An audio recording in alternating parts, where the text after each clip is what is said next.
Hey everybody, it's Everyday Commentary, and this is a Sweet Stuff Saturday. We got a ton of cool stuff to take a look at, and so I'm kind of pumped to share it with you. But before we do that, I just want to show you what I've been working on. So that's the miter saw station. We're going to do this a little differently.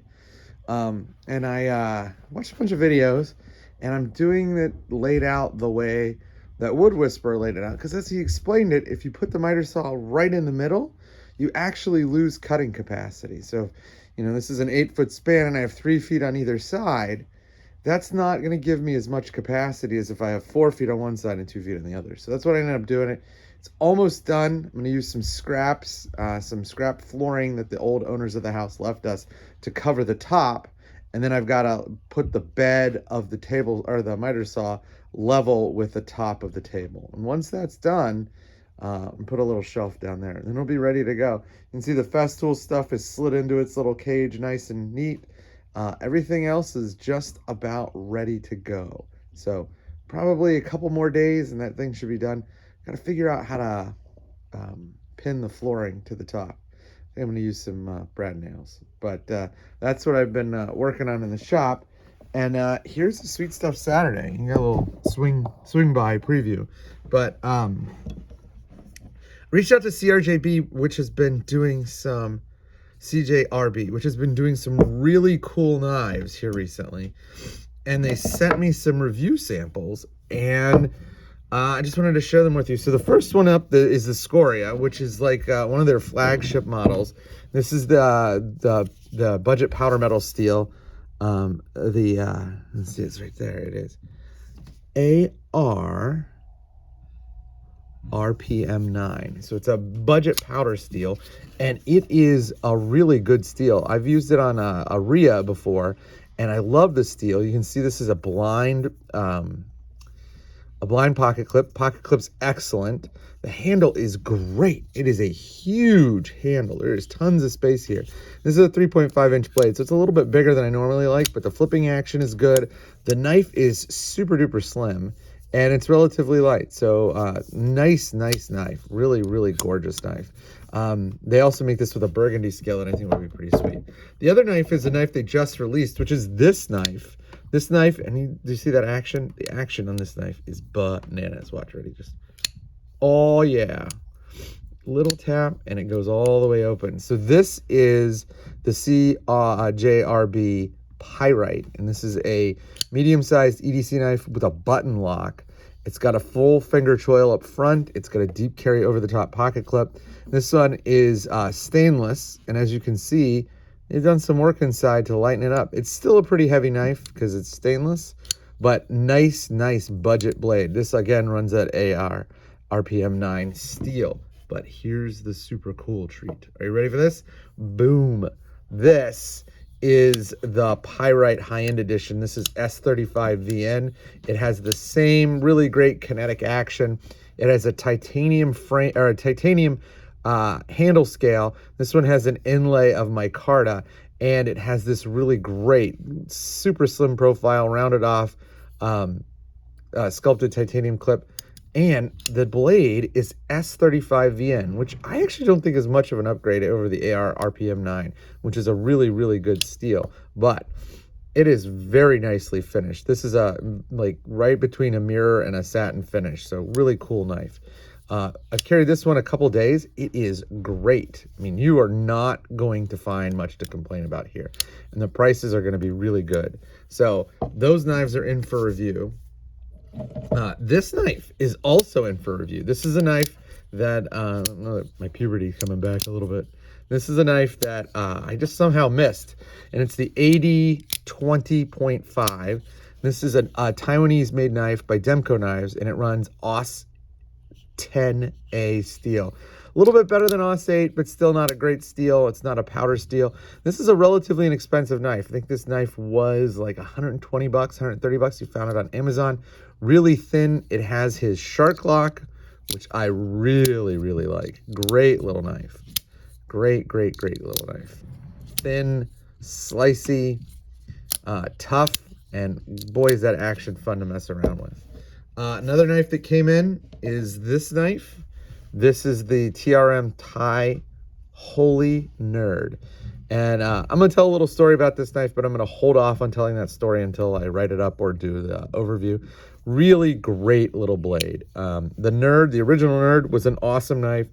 This is an equally cool, maybe better, I don't know. I really like the original Nerd. But either way, I think this is one of the most gorgeous blades that TRM has ever made, and they make really nice knives. Again, this one has a story, so I'm not going to go too much detail with it, but I'll tell the story later. One of the other knives that I got in is this knife. This is the Prometheus Design Works Special Projects Division Kelly Auto, and boy, is it cool looking.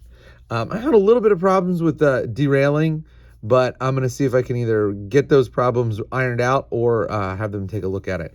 But the overall design here is really, really good. I like the knife a lot. The lanyard is kind of hilariously overdone. I mean, the lanyard is like 1/6 the size of the entire knife. Pocket clip is great. I love the little Kraken logo. It's probably the only logo that I like. It's super duper cool. And the glow ring is extra cool. I can tell you one thing.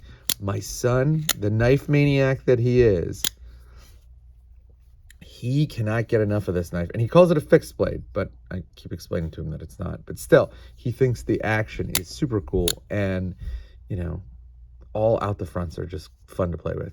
I really think that out the fronts are like primarily fidget tools, but we convince ourselves that we use them to cut things. And then the last knife is a really special knife. This knife also has a story. And since I've already reviewed it, I'm just going to tell it here. So about a year and a half ago, I had mentioned in an article that I had been trying to find a Gail Bradley Spyderco Air. If you remember this knife, it was a really slim knife. It did not have a pocket clip, had M4 blade steel, and it weighed like less than 1.5 ounces. I mean, it was just a tiny whisper of a knife. And they have become very, very hard to find, and they are really, really pretty knives. They're well designed. They've got a lot of nice design features. I was contacted by a reader who basically said, you know what? I've gotten so much enjoyment out of your articles. Just send me your address and I'll mail it out to you. I'm like, okay, whatever. That's not like super uncommon. It is always something that I'm very grateful for, but it's one of those things where it's like, I just don't think that I provide enough to get stuff for free from readers, which is why one of the reasons I don't do a Patreon, one of the reasons why I'm, you know, always grateful, but kind of surprised that people want to send me stuff. So, I didn't hear from him. And then like 6 months ago, he's like, oh, I forgot it's in a box on my desk. And then still hadn't heard from him. So it was like, whatever, it's no big deal. I wasn't really expecting anything. I don't do this to get stuff. I do this because I like to write and I like to get feedback from you guys. So not something that I was looking for. And then all of a sudden, that showed up. And that is the Spyderco Air. It is an absolutely amazing, amazing knife. This is one of the thinnest, keenest blades you will ever see.